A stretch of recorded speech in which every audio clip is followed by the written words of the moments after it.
All right, folks, welcome back. For the latest on Dominion voting machines and Georgia, turn now to Attorney Lin Wood. He defended the Covington Catholic High School kids after several fake news outlets tried to ruin their lives with false accusations.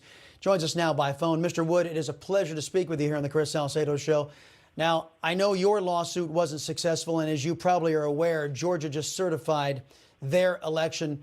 What are next steps in your mind? Well, let me say this. My lawsuit is not over yet. There's some confusion on whether the judge simply denied a motion for a temporary injunction or dismissed the case. If he did the latter, we're going to go on an emergency basis to the 11th Circuit. Our case is solid. The Secretary of State of Georgia acted unlawfully when he changed the rules of the absentee ballots without the legislators in Georgia approving it. But let me just stop and tell you something else on a very related and important subject. My 501c4 foundation, #FightBack, with the help of tens of thousands of freedom-loving Americans and some last-minute big help from actor Ricky Schroeder and MyPillow founder Mike Lindell, we got Kyle Rittenhouse out of jail today in Kenosha. That boy is finally free after being in jail since August the 25th, when all he did was go to Kenosha to help people and then had to defend himself when he was attacked. So Kyle Rittenhouse, with the help of tens of thousands of Americans, we raised $2 million in cash. That's what they required. Kyle Rittenhouse is going to be home with his family tonight. That's news worth celebrating. Absolutely, Mr. Wood. And you know what, just to expand on that briefly, if I can just ask you to comment, what is the status of his case? Because as everybody knows, for those of you who don't remember, Kyle Rittenhouse was up there where many Black Lives Matter individuals and a lot of Antifa thugs were trying to torch and loot and burn and harm Americans. And Mr. Rittenhouse was attacked by these individuals. Video shows that he was attacked by these individuals, and he defended himself. And of course, a lot of leftists in this country believe you don't have a right to defend yourself from left-wingers who are trying to threaten and intimidate you. So where does the case stand right now, Mr. Wood? Well, my foundation assembled criminal defense lawyers to defend Kyle, and there is a preliminary hearing set for December where they'll have to show evidence to bind this boy over. And I will tell you this. There's not one iota of evidence to support the charges against Kyle Rittenhouse. All he did, and it's captured from start to finish on videotape, all Kyle did was to defend himself when attacked. So justice is going to be served. I'd like to see it happen sooner as opposed to later, but I'm confident in his innocence and that one day the system will work and Kyle Rittenhouse will get these charges dismissed, because the boy is guilty of nothing except being a good deed doer who defended himself. Yeah, a lot of left-wing news outlets may have a lot of crow to eat after that happens. Let me bring it back to Georgia, because we were finding thousands of votes here, thousands of votes there, thousands of votes there that weren't counted. And the president has taken issue with the recount, saying that all they did was recount a bunch of invalid ballots. Can you expand on what they did in Georgia? What was not so on the up and up there? I would say on nothing.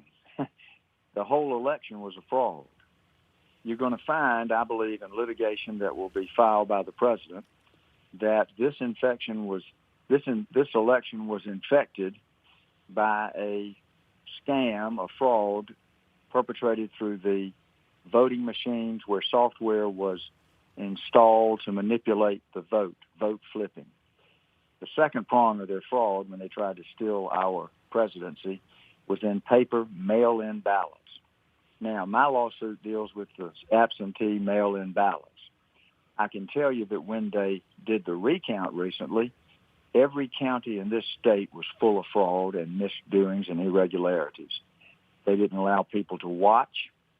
They, in fact, did not match signatures. They just recounted the same false votes that they counted the first night. So I believe that this certification by the Secretary of State is going to be overturned in the courts. I will tell you straight up. All right. The governor of Georgia. Well, let me, even though if he's I a could, Republican- because, yeah, go ahead.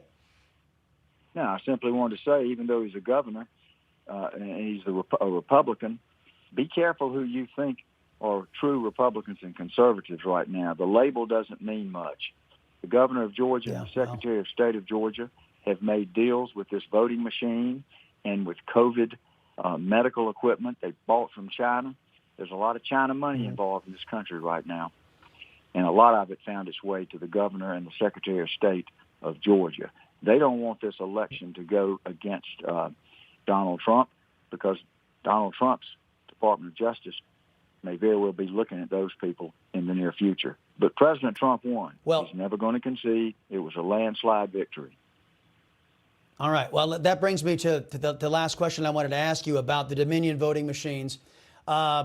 George W. Bush's former press secretary, Dana Perino, is out there saying that Dominion ought to be suing, these Dominion voting machines companies ought to be suing Sidney Powell and others, calling into question the integrity of their voting machines. However, Dominion voting machines not showing up to talk to legislators. Their offices are reputed to be shutting down. They're scrubbing social media. They're scrubbing the internet of their presence. They can't be found all of a sudden.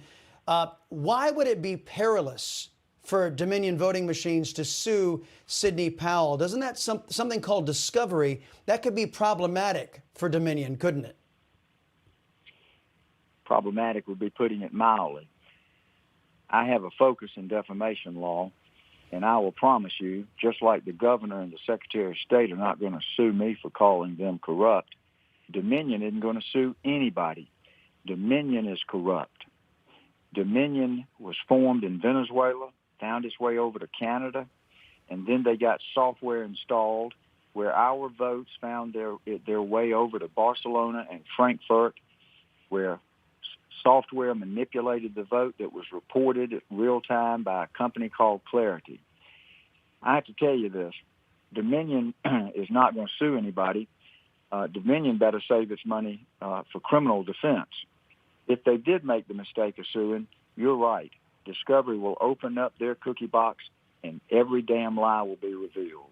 Pardon my language.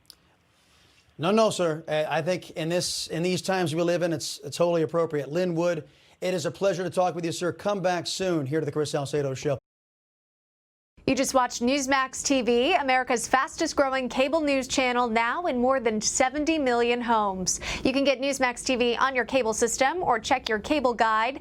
And if your system doesn't carry Newsmax, call them, tell them you want Newsmax TV, because we're real news for real people.